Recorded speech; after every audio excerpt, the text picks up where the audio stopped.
And welcome back to Love Your Food.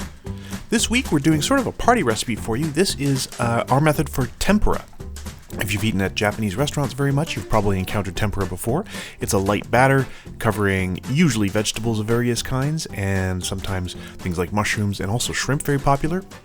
We are just doing veggies today and we're going to start with our ingredients. So we've got some flour, some cornstarch, also some ice water, some eggs, and that's the basis of the batter.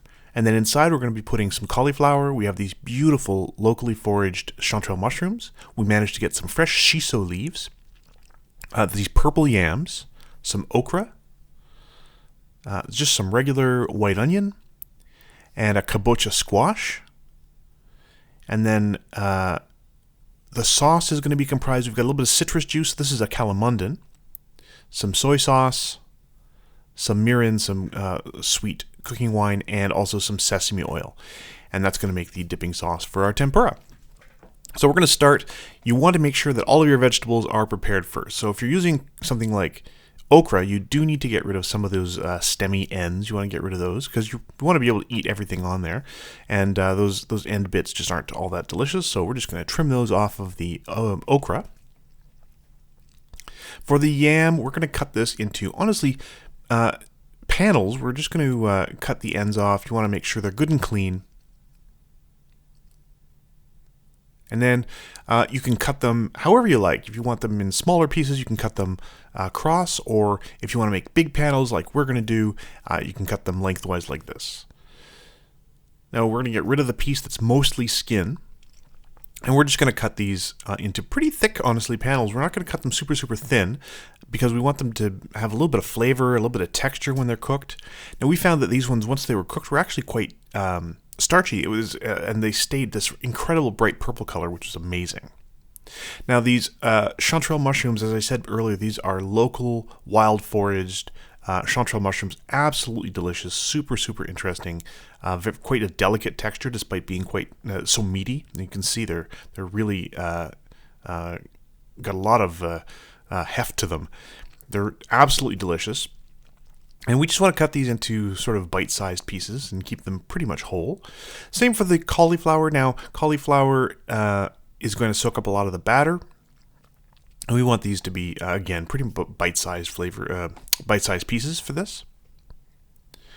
And then for the kabocha, we're of course not going to do the whole thing. We're just going to do a small portion of it. We're actually going to cut up 1/4 of this, and the rest we're going to use for something else.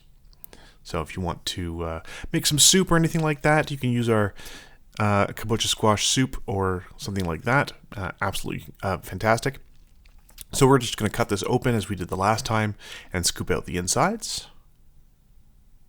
And then, like I said, we're only going to use 1/4 of this. So we're just going to cut that again. And then we're going to cut it down the side into half moon shapes, sort of half rings.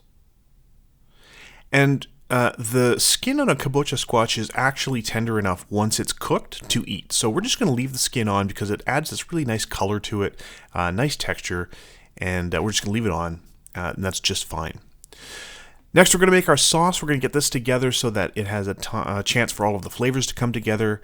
And again, you want to make sure that everything is ready to go before you start making your batter because you got to keep that batter, you got to use it as soon as it's made. So a little bit of soy sauce, a little bit of that mirin, the sweet cooking wine. Just give that a little stir. We also happen to have a little bit of dashi broth on hand because we were making miso soup, so we're going to add just a little bit of that as well.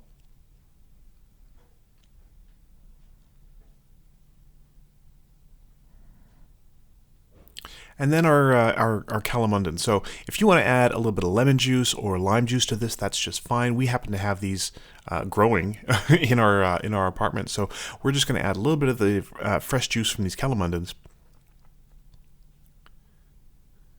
You can see they're quite pitty. They're full of little seeds, so just pull out your seeds, and the rest just goes right into your sauce. So we're just going to put them into the bowl to make sure we get any seeds out before we add it to our dip.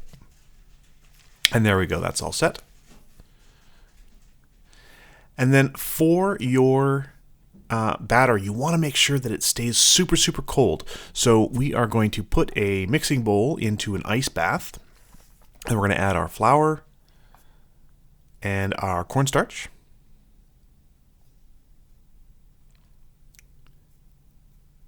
And then we're going to add a cup of ice water again. You want to make sure that this stays super, super cold. So we got some water. We made sure that it was good and cold. We still have the ice in there, so we're going to strain the ice out. Add our cup of water.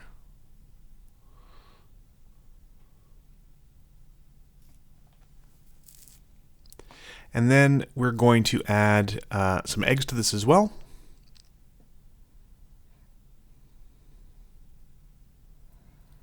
Now make sure before you get this all together and before you start mixing this together that your oil is ready to go. You want to make sure that your oil is at temperature and prepared, because this can't sit around very long. You don't want this to sit around. You don't want to get warm. You want to make sure it stays cold. And once it is mixed together, it's time to get the veggies in and get them into the oil. So we're going to start by adding our okra. And this is sort of a fun thing to do at a party, is to have, you know, your bowl ready, you have your veggies ready, you have your hot oil, and just start making some tempura. And every time some fresh batches of tempura come out, it's time for everyone to come in and have a little snack. It's great as sort of a moving appetizer for a party. It's really, really delicious, a lot of fun, and depending on what you do, you can have a lot of variety in there. So we're doing a lot of variety on this one. So as soon as everything's cooked, just comes right out and onto a tray over top of a paper towel. Here's our nice purple yams. And again, just get those nice and coated and into the hot oil they go. Do keep an eye on your oil temperature. You want to make sure that everything's staying nice and hot in there. If your oil temperature dips too low, your tempura will come out kind of oily. The shiso leaves, now this is also frequently called Japanese basil. Absolutely delicious, really, really subtle flavor, quite delicate, and a little difficult to handle, but they tend to curl up on each other. But when you pop it in the oil, just give it a little swish around, and it will definitely sort of spread open. It'll open up again. If you can find these at a local sort of Japanese store or anything, really, really interesting, fantastic ingredient to play with. Doesn't take very long to cook, so don't let that sit in there for too long. Just let it get a little bit crispy and brown. The kabocha squash, that should stay in there a little bit longer. It's quite tough. Again, keep an eye on that temperature. You want to make sure everything's cooking at the right temperature. The cauliflower is a pretty solid chunk, so again, those are going to take a little bit more time. They are also going to absorb a lot of batter, so you want to make sure that you're cooking those all the way through.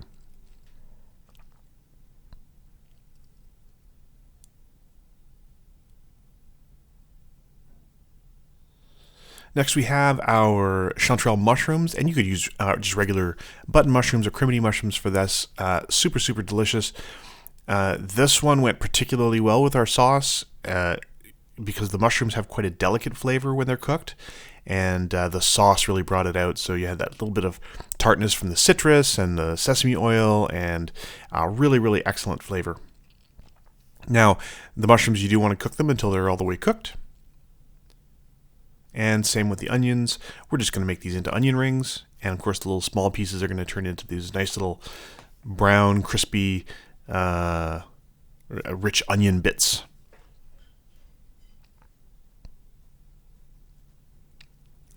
Try to keep things moving. You want to make sure that nothing sticks together in there. And I mean, from there, it's just a matter of eating it. And that's it. It's really, really simple. Tempura is absolutely delicious. Frying things at home can be a pain, but if you're doing it for a party or you're doing it sort of a big batch of it for a few people, it's really worth it. It lets you have a lot of variety and is really, really delicious. So we hope you like this recipe. If you did like this recipe, please do like and subscribe. And if you have any recipes you'd like to see Chef Caleb try on the channel, please let us know in the comments below.